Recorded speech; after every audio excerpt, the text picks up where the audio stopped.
Hello, this is Mrs. Waymeyer. Today I'm making a video about how to add and subtract decimals. So please remember that when we're adding, when the directions say find the sum, that would mean to add. Sum is the answer to a addition problem. And when we're subtracting, finding the difference, that's going to be where we're going to subtract. Difference means to find the answer to a subtraction problem. So I have a few problems here. Notice that these problems do not have the same number of place values. For example, this first number ends in the tenths place, and this second number ends in the hundredths place.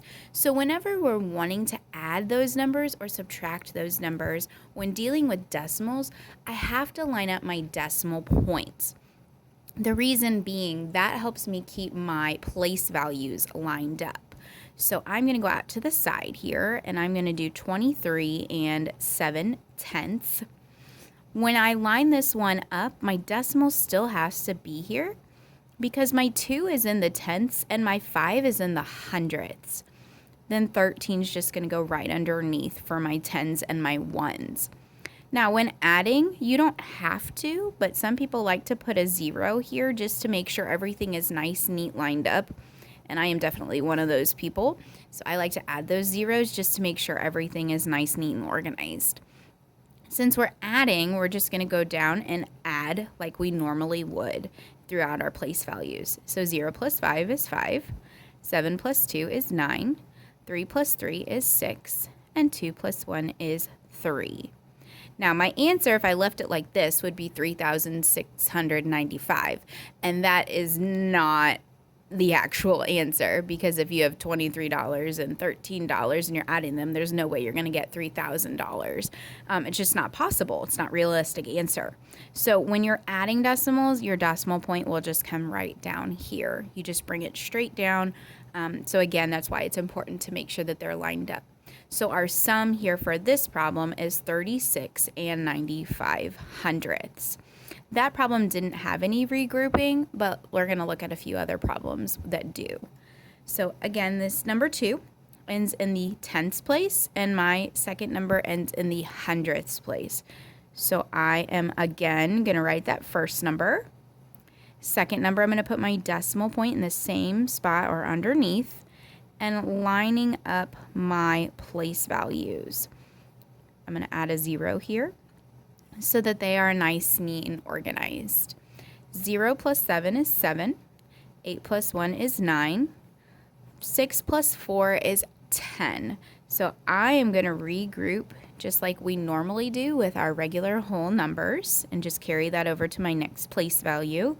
And 5 plus 1 plus 1 makes 7, or 5 plus 2 makes 7. Bring down my decimal point. This answer we would read as 70 and 97 hundredths. Let's do one more. So we have 15 and 81 hundredths. And this time we're adding a number in the tenths place. So we just have a 2 in the tenths and a 19 in the tens and the ones. Again, I'm going to add that 0. You certainly don't have to, but I like to keep it nice, neat, and organized. 8 plus 2 is 10. Carry my place value. 9 plus 5 is 14, plus 1 more makes 15. And then 3. And bring down my decimal.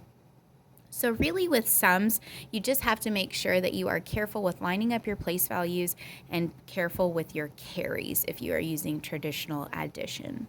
Subtraction can be a little bit trickier, but not too bad as long as you follow these steps. So this time we're going to find the difference. Same thing that we did up here, we still want to line up our decimal. So I'm going to put my decimal point underneath, 54 hundredths, and then 16 goes here. Now, with subtraction, I really have a 0 here, and so for subtraction, you do really need to add that 0, because can you take 4 away from nothing? No. And so I've found that if students leave this spot blank, they forget to regroup and they just bring down their 4 and keep subtracting, and it ends up being the incorrect answer. Mathematically, it's not correct. So I can't do 0 and take 4 away from it, so I'm going to use traditional subtraction and go over to my next place value and regroup. So this turns to a 3, and then I borrowed, so I'm going to turn that into a 10. I notice that I still can't do 3 take away 5, so again, I'm going to have to go regroup. So now it's 13 take away 5, which is 8.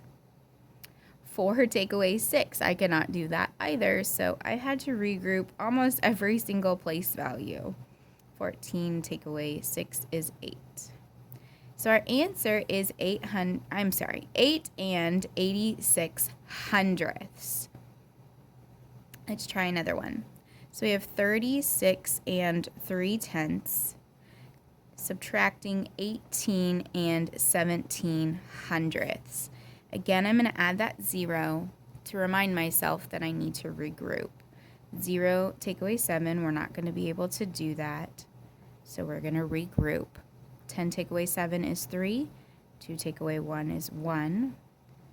6, we cannot do. 6 take away 8, so we're going to need to regroup and borrow. 16 take away 8 is 8. 2 take away 1 is 1. So our answer is 18 and 13 hundredths.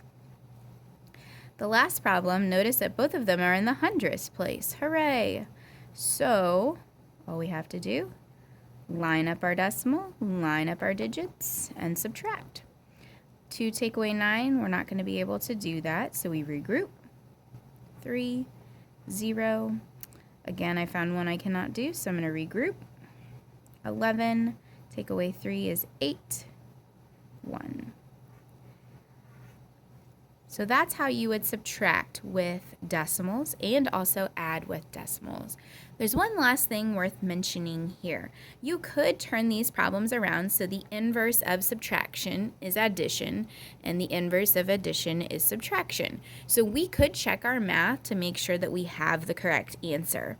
In order to do that up here, what I would need to do is take my answer, my sum, and subtract one of those add-ins from it. I'm just going to do 13 and 25 hundredths. You could do the other one as well. Again, we're still subtracting though, and so just like down here, you still have to line up your place values with your decimal. 7, this is a 3, and this is a 2. Now I notice that that number looks different than the original one that I started with. Do they have the same value? Like if I said 23 and 70 hundredths, is that technically the same thing as 23 and 7/10? Hopefully in your head you're thinking yes, because I could add a 0 here. So even though this number does not look like this number based on its place values, they have the same value. So our answer is correct of 36 and 95 hundredths. If you wanted to check your answer on the subtraction problems, what I would do is the inverse of subtraction is addition. So I'm going to take 8 and 86 hundredths, which was my answer, and add it with one of my numbers over here, making sure I line up my place values. I say that, you actually have to add it with this second number because this is your total. So you have to add it with this second number that you took away. Sorry, just caught myself. 8 plus 5 is 13, 14. Then 14, 15. So our final answer is 25 and 40 hundredths.